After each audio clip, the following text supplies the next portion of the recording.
Dy kompani të rëndësishme në Shqipëri, rrjeti i farmacive Ditenat dhe kompania ndërtuese AG Kons, janë gjopitur bashkërisht në total me rreth 650.000 euro, pasi kanë shkelur hapta si rregullat për përpunimin e të dhënave të përfituara nga kamerat e sigurisë. Vendimi për gjopitjen e tyre është marrë gjatë javëve të fundit nga Komisioni për Mbrojtjen e të Dhënave Personale, pasi është konstatuar se dy subjektet kanë ndërtuar një lloj Big Brotheri të paligjshëm. Rrjeti farmaceutik Ditenat në pronësi të Metro Farmaci, i kjo e fundit e kontrolluar nga Delta Holding, me pronar fondor Dorian Sadikun dhe Eduard Curaj, është gjopitur me 31 milion lekë të reja ose mbi 300.000 euro. Ndërsa kompania e ndërtimit AG Kons në pronësi fondore të sipërmarrësit Gentian Sula është gjopitur me 35 milion lekë të reja ose rreth 350.000 euro. Vendimet janë marrë në të njëjtën ditë, në 12 qershor 2026 dhe janë gjobat më të larta të aplikuara deri më tani nga Komisioni për Mbrojtjen e të Dhënave Personale. Për të kuptuar më saktësisht se cila është arsyeja e plotë e këtyre masave, më së pari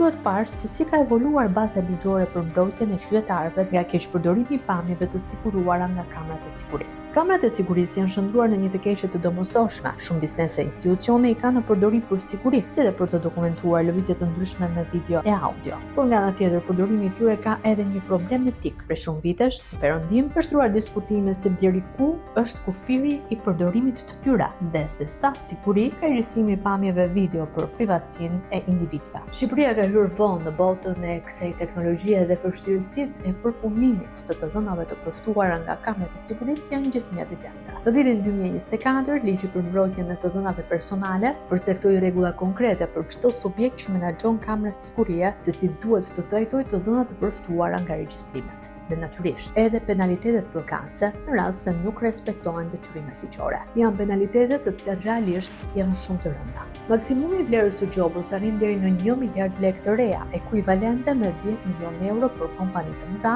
ose e konvertuar në 2% të xhiros së subjektit në vitin paraardhës. Për ligjvënësit, kjo masë ekstreme është shumë e nevojshme për të siguruar që kontrolluesit e kamerave të sigurisë nuk do të kishpërdorin të dhënat e përftuara. Institucioni përgjegjës për zbatimin e këtij ligji është Komisioni për Mbrojtjen e të Dhënave Personale. Ky institucion, i drejtuar tashmë prej disa vitesh nga ish prefekti socialist i Vlorës Besnik Dervishi, është përgjegjës edhe për zbatimin e një tjetër ligji të rëndësishëm, atë të informimit publik. Komisioneri është kritikuar shpesh për neglizhencën e tij në monitorimin e ligjit për informim publik. Mediat, organizatat mediatike dhe shoqëria civile kanë shprehur shpesh pakënaqësi për mënyrën se si ky institucion toleron në mënyrë të ndjeshme institucionet publike, edhe pse këto të fundit janë shndruar në një lloj bunkeri për dhënien e informacionit zyrtar. Në raportin e progresit të Komisionit Evropian për vitin 2025, Shqipërisë i kërkohet të përmirësojë më tej transparencën dhe qasjen në informacionin publik. Raporti thekson se institucionet shtetërore duhet të zbatojnë më mirë ligjin për lirinë e informimit dhe të ulin fshehtësinë e dokumenteve zyrtare. Paragraf është një fazë e përmendur edhe në raportet e mëparshme. E duket se qeveria shqiptare nuk ka marrë as pak seriozisht. Nga ana tjetër, edhe komisioneri për të drejtën e informimit, Dervishi, nuk është treguar as pak proaktiv për të ndikuar në rritjen e transparencës institucionale. E sa duket, komisioneri e ka gjetur veten më mirë tek monitorimi i kamerave të sigurisë në zbatim të rolit tjetër që ai ka, atij të mbikëqyrjes të dhënave personale. Kompania Ditenat u regjistrua në shkurt të vitit 2020. Brenda një periudhe të shkurtër, logot e saj u shpërndan me shpejtësi në çdo anë të Tiranës, por edhe në rrethe. Gjatë 6 viteve të ekzistencës së saj, struktura e pronësisë ka ndryshuar disa herë, megjithëse emrat që rrotulloheshin janë pothuajse të njëjtë. Aktualisht ajo zotërohet nga dyshja e biznesmenëve Dorian Sadiku dhe Eduard Curaj. Në media është përmendur emri i Curajt si një lidhje e ngushtë miqësore e Ilir Beqaj, ish-ministri i shëndetësisë dhe që aktualisht është në gjykim për aferën korruptive të koncesionit në shëndetësi dhe për fondet e ndihmës së Bashkimit Evropian. Në mars të vitit 2026, komisioneri Besnik Dervishi ngriti grupe pune për të monitoruar mënyrën se si zbatohet ligji për mbrojtjen e të dhënave personale. Në listën e subjekteve që do të kontrolloheshin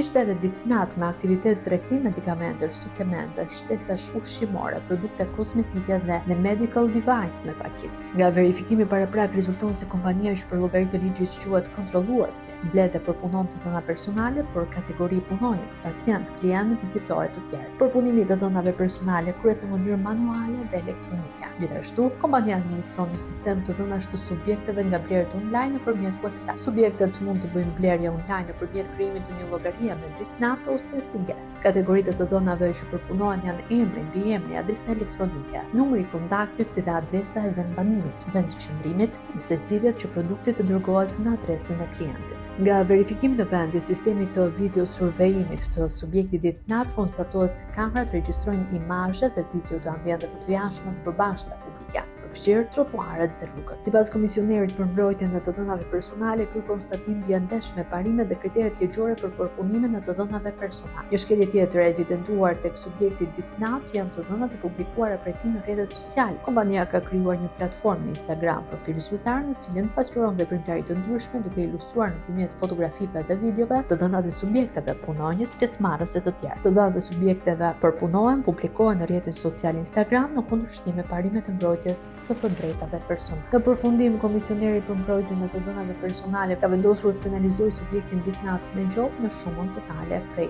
31 milion lekë të reja. Kompania AG Cons operon për shumë vitesh në sektorin e ndërtimit në Shqipëri dhe është në pronësi të supermarketit Gentian Sula. Me një aktivitet ndërtimor të shtrirë në shumë qytete të vendit, kompania dhe pronari i saj gjenden së fundmi në një fortunë penale. Gentian Sula është në gjykim për pastrim parash në kuadër të procesit për korrupsion që po zhvillohet në gjykatën e posaçme kundër kryebashkiakut të arrestuar të Tiranës Erion Beliaj. Kompania është krijuar në vitin 2002. Në dhjetor të vitit 2024, kur kishte filluar hetimi penal, Gentian Sula ishte aksionet tek një subjekt i regjistruar në Britaninë e Madhe, UK Development Holding Limited, e cila zotërohet po prej tij. Në prill 2026, AG Cons u bë objekt i kontrollit nga Komisioneri për mbrojtjen e të dhënave personale dhe në këtë rast kompania përpunon të dhëna personale për kategorinë e të dhënave punonjës, klient, vizitore dhe të tjerë. Përpunimi i të dhënave personale kryhet në mënyrë manuale dhe elektronike.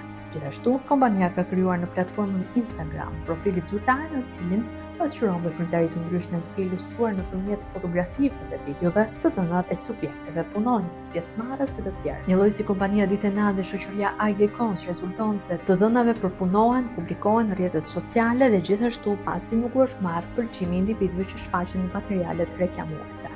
Mëtej, grupi i kontrollit i ngritur nga komisioneri konstatoi se kompania AG Cons nuk ka marrë masa administrative dhe teknike të përshtatshme për të mbrojtur të dhënat personale nga shkatrimi i palishëm, aksidental, humbje aksidentale, për të mbrojtur aksesin ose përhapjen nga persona të paautorizuar, veçanërisht në këtë rast kur përpunimi i të dhënave kryhet nëpërmjet komunikimeve elektronike në kundërshtim me parashikimet ligjore. Në përfundim të kontrollit, komisioneri për mbrojtjen e të dhënave personale vlerëson faktin se shkeljet e konstatuara janë serioze. Ato lidhen me garantimin e parimeve dhe kritereve për përpunimin e ligjit të të dhënave, si dhe marrjen e masave të përshtatshme tekniko-organizative për sigurinë e të dhënave personale. Për këtë analizë, institucioni vendosi të penalizojë shoqërinë e ndërtimit AG Cons SHPK me gjop, në vlerën totale 35 milion lekë të reja.